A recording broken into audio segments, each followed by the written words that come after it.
जय सिया राम मैं सब जग जानी, करऊं प्रणाम जोर जुग पान।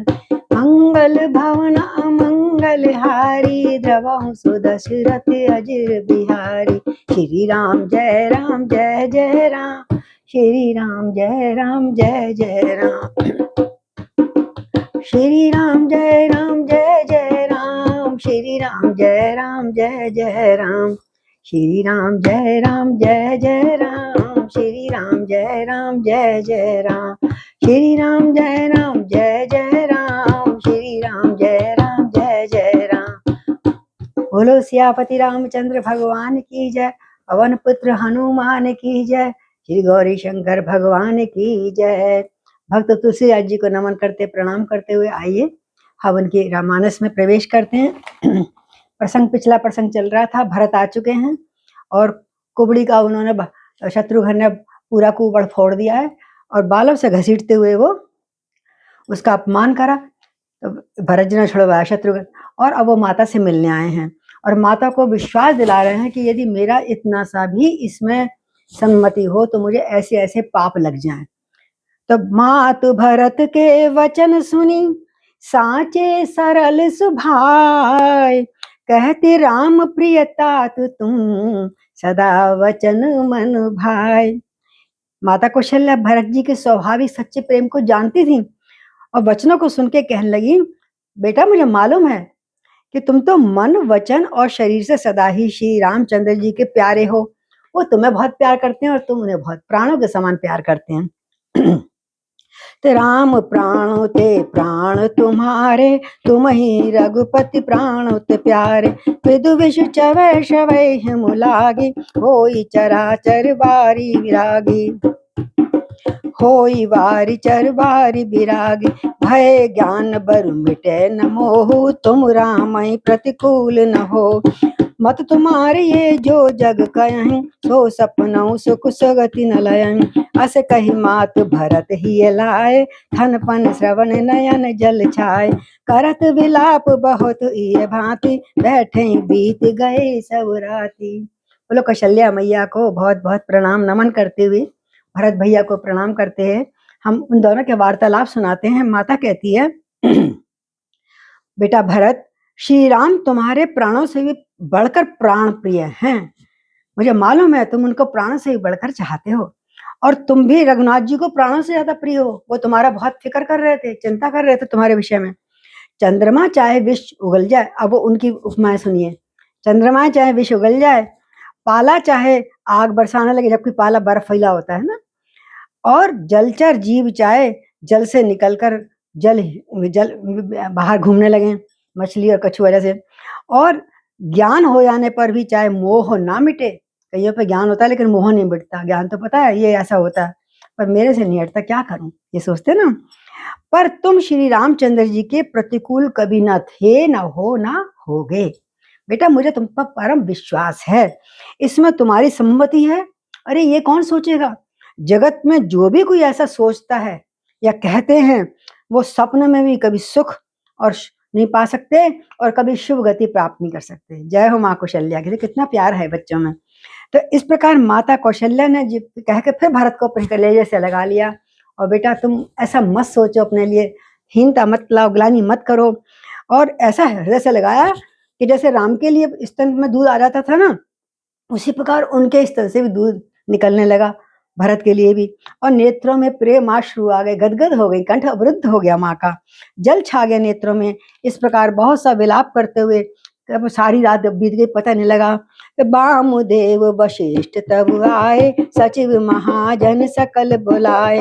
मुनि बहु भांति भरत उपदेश, कई परमारथ वचन सुदेश। तात हृदय धीरज धरऊ, करहु सो अवसर आय। उठे भरत गुरु वचन सुनी, करन कहु सब साज। सियापति राम जय जय राम, मेरे प्रभु राम जय जय राम। और वशिष्ठ मुनि की जय। अब वशिष्ठ मुनि आए, उन्होंने कहा, वामदेव ऋषि थे ना, उनके सब इनके दरबार में थे, और दोनों मिलकर आए और उन्होंने सब मंत्रियों और महाजनों, बड़े बड़े जो बड़े बड़े रईस होते हैं ना, जो सभा में बैठते हैं, महाजनों को बुलवाया। फिर मुनि वशिष्ठ जी ने परमार्थ के वचन, यानी जो उस समय उपदेश देना चाहिए था भरत को, ऐसे वचन, समय अनुकूल वचन सुनाए और बहुत प्रकार से भरत को धीरज दिया। और वशिष्ठ जी ने कहा, बेटा भरत बेटा, हृदय में धीरज धरो। और आज जिस कार्य के लिए तुम आए हो, आज जिस कार्य करने का अवसर है, मतलब जब पिता का ये जो सारा संस्कार वगैरह करने, तो उसको करो। इसको रोना त्याग दो, बहुत दिनों से प्रतीक्षा कर रहा है शरीर उनका। तो गुरु के वचन सुन के भरत जी उठे, बिल्कुल नहीं आनाकानी करी, नहीं फिर कर लेंगे, थोड़ी देर में रोने दो ना, एकदम हाथ जोड़ के उठे और उन्होंने सबको सब तैयारियां करने के लिए कह दिया। लोग हैं, नृपतनु वेद विदित अनवावा, परम विचित्र विमान बनावा। जय हो। गही पद भरत मातु सब राखी, रही रानी दर्शन अभिलाषी। चंदन अगर भार बहुआए, अमित अनेक सुगंध सुहार। सरजू तीर रचिता बनाई, जन सुरपुर सोपान सुहाई। और शीघ्र जैसी आज्ञा दी भरत जी ने या वशिष्ठ जी ने, वेदों में बताई हुई विधि से, जैसे वेदों में बताया गया है, शास्त्रानुकूल राजा की देह को पैर स्नान कराया गया गंगा जल इत्यादि से, परम विचित्र विमान बनाया। फिर उम्र तो काफी थी, बच्चे सब शादी हो गई थी, तो दुख का समय दुख है, लेकिन जो एक शास्त्र अनुकूल बताया जाता है बुजुर्गों को कैसे सजाना चाहिए, जाते समय मृत्यु को एक आनंद दिवस मनाना चाहिए, मृत्यु को शोक दिवस नहीं होना चाहिए, मृत्यु भी आनंद पूर्वक विदा करना चाहिए घर से, परिवार को, जो भी लोग होते हैं। विमान बनाया और भरत जी ने फिर सब माताओं के चरण पकड़ लिए और कहा, प्रार्थना करी कि आप सती मत हो ना माँ, राम जी को कौन देखेगा, फिर राम जी बहुत दुखी होंगे मेरे भैया। चरण पकड़ लिए, वो सती होने जा रही थी, लेकिन भरत जी ने हाथ जोड़ के आंसू निकाल के माँ को रोक लिया सती होने से। और वो रानियां भी फिर दर्शन की अभिलाषी थी कि दो कहते ना कि कागा सब तन खाइयो और चुन चुन खाइयो मांस, और दो नैना मत खाइयो जाके राम मिलन की आश। तो वो भी रानियां भी राम के दर्शन के लिए अभिलाषा से रह गई। हाँ भरत तुम ठीक कह रहे हो, हमें भी राम को एक बार देखना है, फिर चाहे हम चाहे कुछ भी रहे, राजी कुशल पूर्वक घर पे आ जाए। और फिर बहुत बढ़िया चंदन मंगाया है, गाड़ियों भर भर के चंदन और अगर तथा अनेक प्रकार के कपूर, गुग्गल, केसर, सुगंध, जिससे कि शब का बदबू ना आए, और सुगंध द्रव्यों से बहुत से बोझ आए, मतलब गाड़ियां भर भर के आए। और सरयू तट पे बड़ी सुंदर उनकी चिता बनाई गई, ऐसा मालूम होता था मानो चिता ना हो, वो स्वर्ग की सीढ़ी हो। देखो कितना सब शास्त्रानुकूल बातचीत हो रही है, जो जो काम करना है वो बड़ा राजा थे, बहुत तरीके से हुआ। तो ए विधि दाह क्रिया सब कीनी, बधु विधिवत न्याय तिलांजुल दीनी। सोधि सुमृति सब वेद पुराण, कीन भरत दस गात विधाना। जह जस मुनि वर आय सुदीना, तह तस सहस भांति सब कीना। भय विशुद्ध दिए सब दाना, धेनु बाज गज वाहन नाना। सिंहासन भूषण वसन, अन्न धरन धन धाम। दिए भरत लई भूमि सुर, भे परिपूर्ण काम। बोलो सियापति रामचंद्र की जय। स्वर्गीय राजा दशरथ की आत्मा को बहुत बहुत शांति मिले, ऐसे सबने प्रार्थना करी। और बहुत प्रकार सही प्रकार से पहले तो सजा दिया, और दाह क्रिया तरीके से शास्त्रानुकूल करी गई।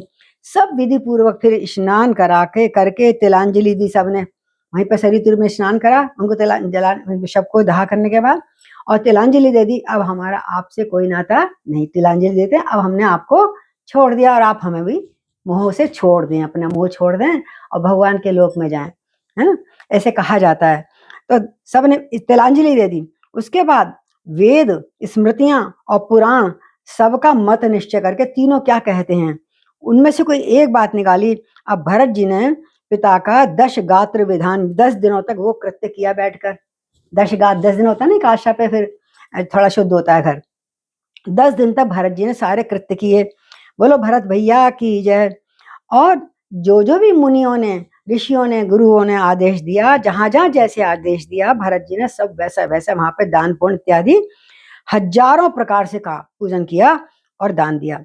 और जब शुद्ध हो गया सब घर परिवार, हवन इत्यादि हो गया, विधि पूर्वक सबको दान दिए, तब दान दिए, और गौएं और घोड़े आदि हर प्रकार की सवारियां सब ब्राह्मणों को दी, और सिंहासन, संग में सिंहासन दिए, स्वर्ण सिंहासन, चांदी के सिंहासन, गहने, कपड़े, अन्न, पृथ्वी, धन, मकान भरत जी ने सबको दिए, याचकों को भी और ऋषियों मुनियों को भी।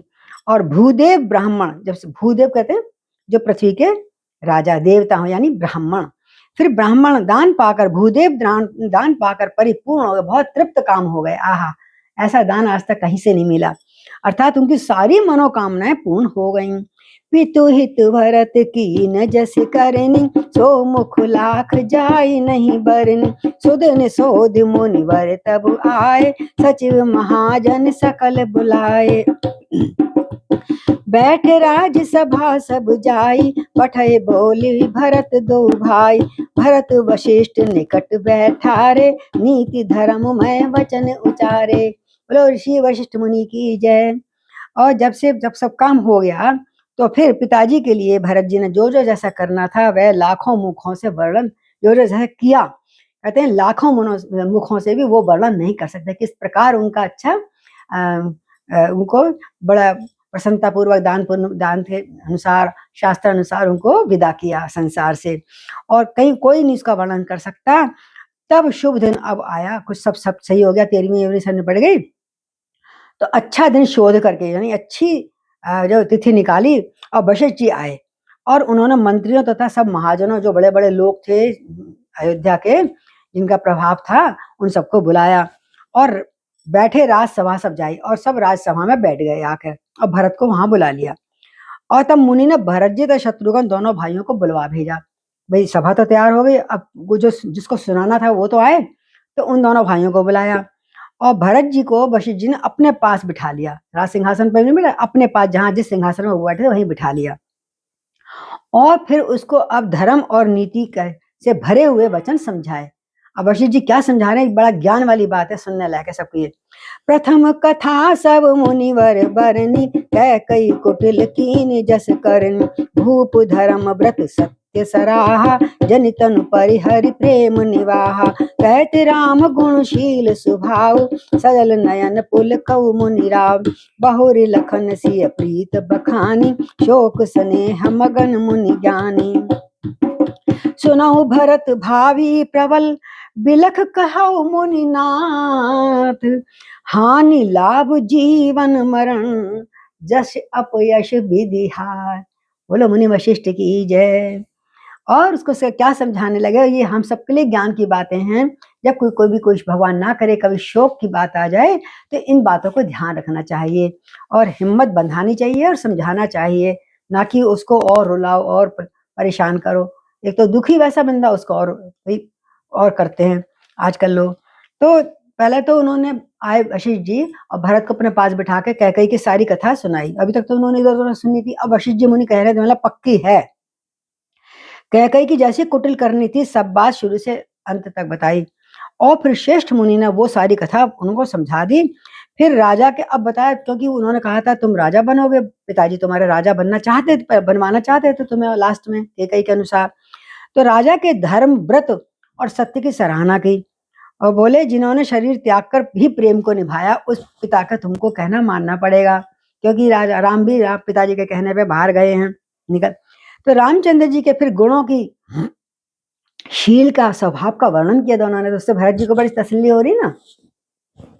और ऐसा गुणों का वर्णन करते करते राम का मुनिराज के नेत्रों में जल भर आया कि देखो राम बिल्कुल ना तो हर्षित थे ना दुखित थे, उदासीन थे, बिल्कुल प्रसन्न मन से घर को त्याग कर चले गए।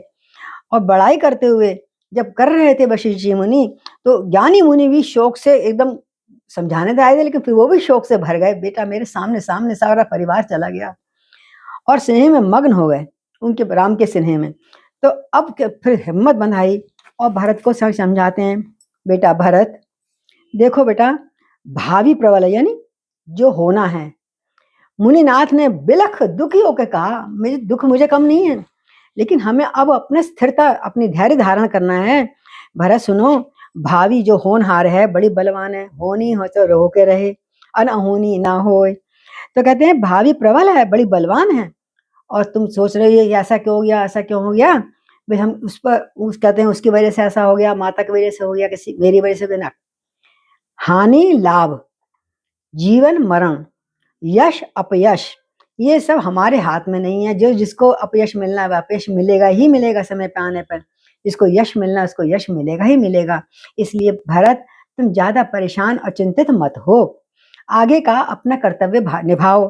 अस विचार कही दे दोषु, व्यर्थ काय पर की जहु रोषु। तात विचार करो मन माही, सोच जोग दशरथ नृप नाई। आहा। और सोचई विप्र जो वेद विहीना, तज निज धर्म विषय लय लीना। सोचो वयस कृपण धनवान, जो न अथति शिव भगति सुजान। सोजई सूत्र विप्र अवमानी, मुखर मान प्रिय ज्ञान गुमानी। सोचई पुनिपति वंचक नारी, कुटिल कलह प्रिय इच्छाचारी। सोचई बटु निज पद व्रत परिहरहि, सोचई बट निज व्रत परिहरहि। जो नहीं गुरु आयसु अनसरहि। सोचई ग्रह जो मोह वश, करहि कर्म पथ त्याग। सोचई जति प्रपंच रत, विगत विवेक विराग। बोले राजा दशरथ की जय। क्या वशिष्ठ जी मुनि कितना सुंदर समझा रहे हैं। इस बीच ऐसे सोच कर होनी तो प्रबल है, हमारे हाथ में कुछ नहीं है, तो इसलिए तुम किसी को क्या दोष दें। हम ये सोचकर हम किसी को क्या दोष दें, बता कथा बता दी लेकिन किसी का दोष नहीं है, वैसी मति हो जाती है। हैं जाको मिटाता दारुण दुख दही, ताकि मति पहले हर ले लिया। विधाता ही देना चाहता है हम पर दुख, तो इसमें हमारा बस क्या है, हम तो अब बेबस है ना, अवश्य। ऐसा विचार करके किसी को दोष नहीं दे सकते हम। और व्यर्थ किसी पे क्रोध क्यों किया जाए, जाके मैं कह गई से लड़ूं या तुमसे कौन लड़ो, उसको निकाल दो। इसलिए हे बेटा भरत, मन में विचार करो और राजा दशरथ सोचो। राजा दशरथ शोक के लिए नहीं है, सोच करने के योग्य है ही नहीं, वो तो इतने महान संत पुरुष थे। सोच तो उस ब्राह्मण का करना चाहिए, अगर कोई ब्राह्मण है लेकिन वेदों को नहीं पढ़ना जानता, वेदों को बोलना नहीं जानता, अपना धर्म नहीं निभाता और भोग विषय में लीन रहता है, सोच उस ब्राह्मण जैसे कहना चाहिए। अगर वो इसकी मृत्यु हो जाती है तो उस राजा का शोक करना चाहिए। राजा कौन सा, दशरथ नहीं, उस राजा का शोक करना चाहिए जो नीति नहीं जानता और जो जिसको प्रजा प्राणों के समान प्यारी नहीं है, अपना मतलब निकालता है, उनसे कर हटता रहता है। ऐसे राजा का शोक करो अगर मृत्यु हो जाती है तो। अरे राजा दशरथ का इसमें किसी में कुछ नहीं है, वो बहुत उच्च आत्मा थे, बहुत महान धर्मी और राजनीतिज्ञ थे। और उस वैश्य का सोच करो, वैश्य में धनवान पुरुष जो हैं, महाजन, जो धनवान होकर भी कंजूस है, पर उपकार के लिए कोई काम नहीं करता। हाँ, पर उपकार सरस नहीं कोई, धर्म नहीं कोई। तो धनवान होकर भी जो कंजूस है, जो अतिथि सत्कार तथा शिव जी की भक्ति करने में कुशल नहीं है। शंकर जी को देखो, हर बार तुलसीदास जी कहते हैं, राम जी कहते हैं, शंकर को जो प्रिय नहीं करता वो मेरा ही प्रिय नहीं है, शंकर की पूजा नहीं करता। जो शिव जी की भक्ति करने में कुशल नहीं है, ऐसा कंजूस आदमी ब्राह्मण वैश्य, और जो अतिथि सत्कार नहीं करता और जो कंजूस है, उसका शोक करना चाहिए ऐसे व्यक्ति का। और उस शूद्र का देखो, ब्राह्मण वैश्य शूद्र सबको ले आए, और उस शूद्र का सोच करना चाहिए, शोक करना चाहिए जो ब्राह्मणों का अपमान करता है, गाली वाला देता है या प्रणाम नहीं, राम राम नहीं करता। और उसका अफसोस करना चाहिए जो नीच होकर बहुत बोलने वाला होता है, मान बढ़ाई चाहने वाला होता है और ज्ञान का घमंड रखने वाला होता है। ऐसे व्यक्ति का भी शोक करना चाहिए। और किसका शोक करना चाहिए, ये देखिए, ये है जो दोहा मैं पढ़ रही हूँ, यहाँ से आप दोहा 170 से लेकर और आगे तक बढ़ते हैं हम, कितनी आगे 2-3 दोहे तक उन्होंने अष्टक जो बीच में आते हैं, बहुत ज्ञान की बात करी है। अगर दुख का समय हो तो घर में ऐसी पाठ पढ़ना चाहिए, मानस का पाठ करना चाहिए, गीता का पाठ करना चाहिए, और जो घर में बिलख रहे हैं उनको सांत्वना देनी चाहिए। और अच्छे लोगों के लिए, संत महान पुरुषों के लिए तो शोक करना भी नहीं चाहिए। वो तो कहते हैं हमारा महान गति हुई है, आनंद का दिवस है हमारा, आज मोक्ष को प्राप्त हुआ, शरीर हमारा मुक्त हो गया है। तो कहते हैं ऐसे को शोक करना चाहिए। और किसका शोक करना चाहिए, अब स्त्रियों पे आ गए। उस स्त्री का शोक करना चाहिए, सोच करना चाहिए जो पति को छलती है ना, पति के संग धोखा करती है, जो कुटिल है, कलह प्रिय है, रोज लड़ाइयां लड़ती रहती है, और स्वेच्छाचारिणी, किसी की नहीं मानती, अपने मनमानी करती है। और किसका? उस ब्रह्मचारी का शोक करना चाहिए जो ब्रह्मचर्य व्रत को छोड़ देता है, कहता है मैं ब्रह्मचारी हूँ, और अंदर अंदर जाने क्या क्या करता है। आजकल देख रहे हैं स्टेज पे बैठकर क्या क्या करते हैं कई लोग, दुष्ट लोग। और ऐसे शिष्य का शोक करना चाहिए जो गुरु की आज्ञा के अनुसार नहीं चलता है। देखो कितनी अच्छी बात बता रहे हैं ऋषि मुनि वाल्मीकि जी।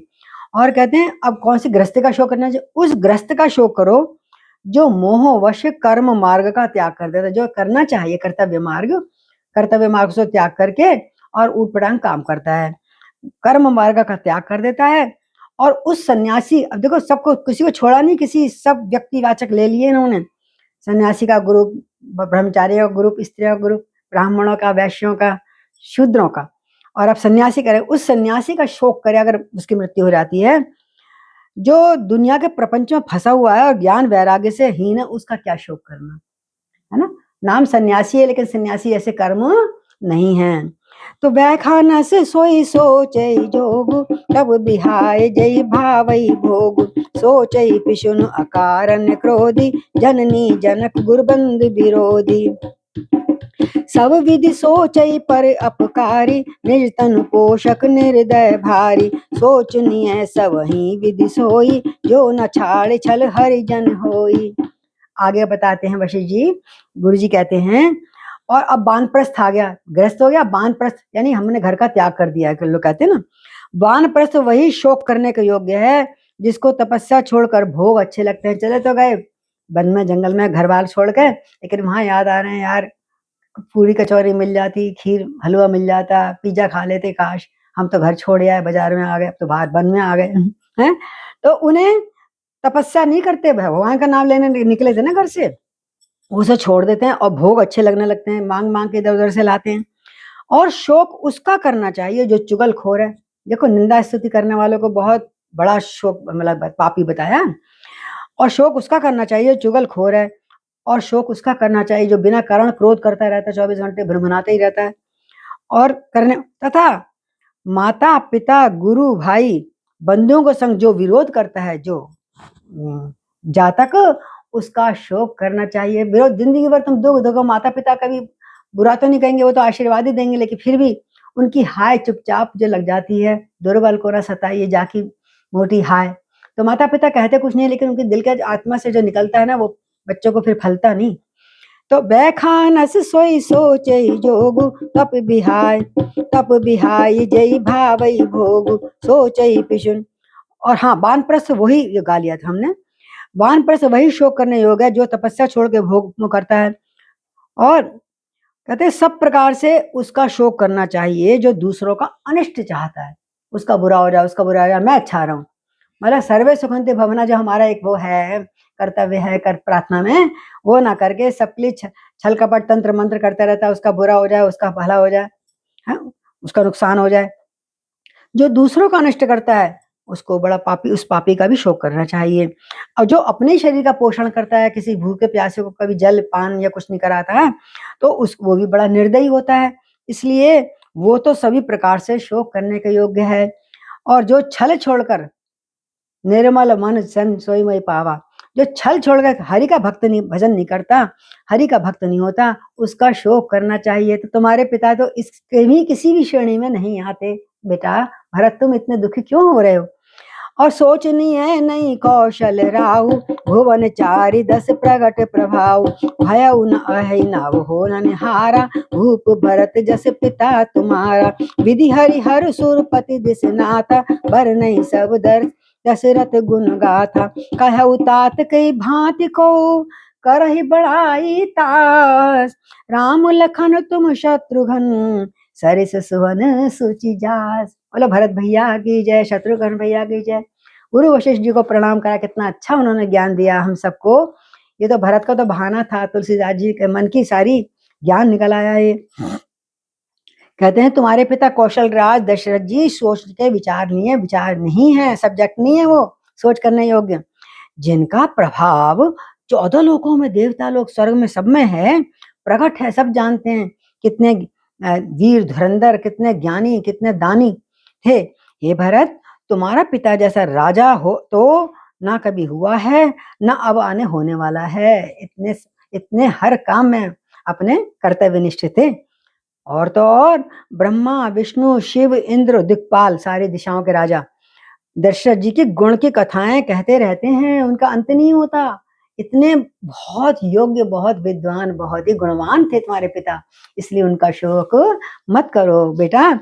हे बेटा कहो, उनकी बड़ाई कोई किस प्रकार करेगा, जिनके और फिर उनकी बड़ाई तो कोई जिनके तुम जैसे पुत्र हैं आज्ञाकारी, ये भी तो किस्मत होती है उनकी। देखो तुम जैसे श्री राम लक्ष्मण और शत्रुघ्न और तुम भरत जैसे पवित्र पुत्र हैं, उनको क्या, उनकी आत्मा को अफसोस होगा, है ना, या क्या उनके लिए दुख करो। आप संभालने वाले हो ना, संभालो अपने आगे माता पिता को, बच्चों को, राज्य को। तो सब प्रकार भूपति बढ़ाई, बाद विषाद करई ते लागे। ये सुनि समुझ सोच परिहरऊ, सिर धरि राज रजायस करऊ। राय राजपद तुम कहूँ दीना, पिता वचन फुर चाहन लीन। तजे राम जय वचन ही लागी, तनु परिहरि राम विरहागी। अब और सुनो बेटा, सब प्रकार से भूपत राजा जो था, बड़ा भागी था तुम्हारा पिता, बहुत बड़भागी थे। उनके लिए विषाद करना व्यर्थ है। जो सब कुछ अपने काम हाथ से कर गए, उनके लिए क्या, फिर तुम का दान पूजा कुछ करो ना करो, वो सब कुछ कर गए सब, वो तो यहीं पर स्वर्ग बना गए अपने शरीर को। उनके लिए विषाद करना व्यर्थ है, वो तो मुक्त हैं। वो ये सुनकर और समझ कर जो मैं तुम्हें ज्ञान दे रहा हूँ बेटा, अब अपना शोक त्याग दो। जैसे कृष्ण ने समझाया था अर्जुन को गीता में, विषाद योग में, दूसरे अध्याय में बहुत अच्छा समझाया, आत्मा अजर अमर है, इस तरह से वो उन्होंने बताया कि है नाशवान सबकी काया, एक अमर आत्मा बतलाया, और कर सकता इसका नाश कौन, बतला दिया कृष्ण मुरारी ने। एक ज्ञान का सूरज दुनिया को दिखला दिया कृष्ण मुरारी ने। हमारे पिताजी की रचना बहुत अच्छा लगता है, गीता पे सार दिया था। तो कहते हैं ये सुनकर शोक को त्याग दो, और राजा ने जो आज्ञा तुम्हारे लिए बताई है उस पर सिर पर चढ़ाकर उसको उसके अनुसार आगे का काम करिए। क्यों, राजा ने तुमको राजपद तुमको दिया है, राम जी चले गए तो कोई ना कोई राजा होना चाहिए ना अयोध्या में, बिना राजा राजहीन अच्छा नहीं लगता। इसलिए तुम्हें पिता का वचन अब सत्य करना चाहिए बेटा भरत, जिन्होंने अपने वचन के लिए रामचंद्र जी को त्याग दिया, तो तुम्हें तो वचन पूर्ण करना पड़ेगा ना। और राम विरह की अग्नि में अपने आप की अपने शरीर की आहुति दे दी। ऐसे पिता का वचन तुमको भी निभाना चाहिए। नृपहि वचन प्रिय नहीं प्रिय प्राण, कहूँ तात पितु वचन प्रवान। करऊँ शीश धरि भूप रजाई, है तुम कह सब भांति भलाई। परशुराम पितु आज्ञा राखे, मारी मात लोक सब साखे। तनय जजातई जीवन दयऊ, पितु आज्ञा अग अजस न भयऊ। अब वशिष्ठ जी मुनि ने पिता की आज्ञा का पालन करने वाले कई पुत्रों का उदाहरण दिया। देखो, राजा के वचन प्रिय थे, राजा को वचन प्रिय थे, वचन जाए प्राण जाए पर वचन ना जाए, अपने वचन पे वो स्थिर रहे, उन्हें प्राण प्रिय नहीं थे। इसलिए हे बेटा भरत, पिता के वचनों को सत्य जानो, सत्य करो, राजा की आज्ञा सिर पर चढ़ाकर पालन करो, इसी में तुम्हारी सब तरह से भलाई है। यह मैं तुम्हें समझाने आया हूँ। जैसे परशुराम ने अपने पिता की आज्ञा रखी और माता को मार डाला, आपको कथा पता है ना। परशुराम जी माता पिता के बहुत ही आज्ञाकारी थे, वो कहें रात को दिन, दिन को रात कर दें। तो एक बार उनकी पत्नी जो रेणुका थी, वो नदी में जल लेने गई, कुछ देर हो गई, उनको पता नहीं कुछ हो रहा होगा, देखने लग गई। और जब देर हो गई तो पति बहुत गुस्से वाले थे, परशुराम के पिता थे वो, उन्हें क्रोध आया। तो जैसे ही वो आई तो उसको तो पहले कुछ बोले नहीं, कुछ बोले या नहीं बोले, लेकिन परशुराम से कहा, परशुराम तू अपनी माता तेरी लगता है कुछ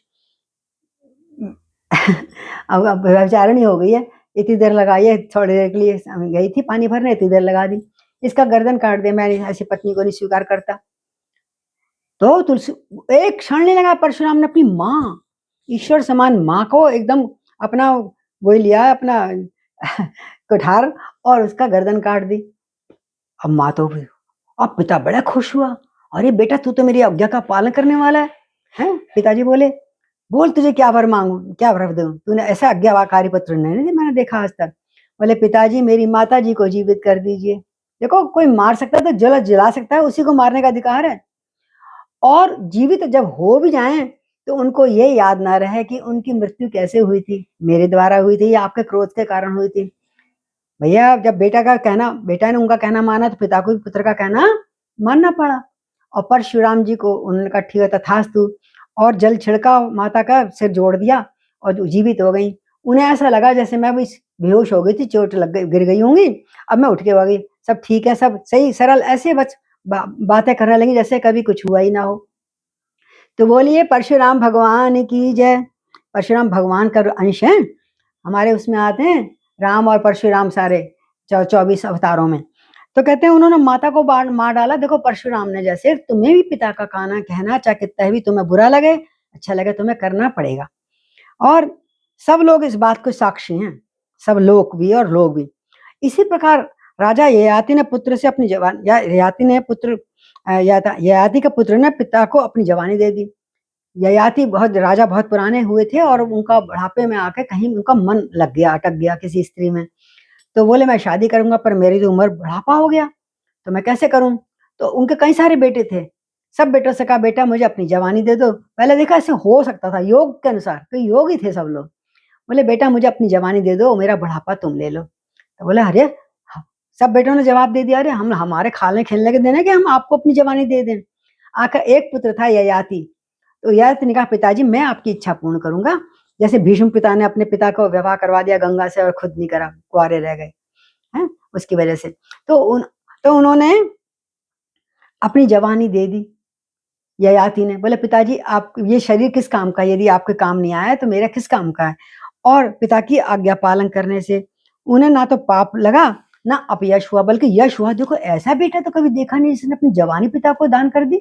इस प्रकार अनुचित उचित विचार तज, जे पालई पितु बैन, ते भाजन सुख सुजस के, बसई अमर पति ऐन सियापति राम। जय जय राम मेरे प्रभु राम, जय जय राम। और बेटा ये शास्त्रों में लिखा हुआ है, जो बेटा अपना पिता का कहना मानता है, चाहे उचित हो चाहे अनुचित हो, अनुचित और उचित का विचार छोड़कर हर प्रकार से उनका कहना वचनों का पालन करते हैं, वो यहाँ इस धरती पे सुख और सुयश के पात्र होते हैं। आज तक उनकी कथाएं हम कहते आ रहे हैं, देखो इसीलिए। और अंत में इंद्रपुरी स्वर्ग में भी निवास करते हैं। बोलो राजा दशरथ की जय, है भरत भैया शत्रुघ्न भैया की जय, मुनि वशिष्ठ मुनि की जय। कितना अच्छा ज्ञान दिया है। और आज हम 174 पे यहीं विश्राम करते हैं और कल आगे का ज्ञान सुनेंगे और किस प्रकार भरत जाने की जिद करेंगे कि मैं राम को मना कर लाऊंगा। देखते हैं, आप सब ध्यान से सुनना। और भरत याद कर रहे हैं कि रामा रामा रटते रटते बीती रे उमरिया, रामा रामा रटते रटते बीती रे उमरिया, रघुकुल नंदन कब आओगे, रघुकुल नंदन कब आओगे, अयोध्या की नगरिया, रघुकुल भैया कब आओ अयोध्या की नगरिया। दर्शन के बिन दो नैना, दर्शन बिन दो नैना तरसे, सुन लो नाथ दुखारी हूँ, सुन लो नाथ दुखारी हूँ। अब तो प्रभु जी दर्शन दे दो, अब तो भैया दर्शन दे दो, डालो एक नजरिया, डालो एक नजरिया, राम राम रटते रट सिया राम को रटते रटते बीती रे उमरिया, रघुकुल भैया राम जी भैया कब आओगे अयोध्या की नगरिया। इन शब्दों के संग आप विश्राम लेते हैं। श्री राम जय जय राम, श्री राम जय जय राम, श्री राम जय जय राम, श्री राम जय जय राम। सिया राम मैं सब जग जानी, और करऊं प्रणाम जोरी जो पानी।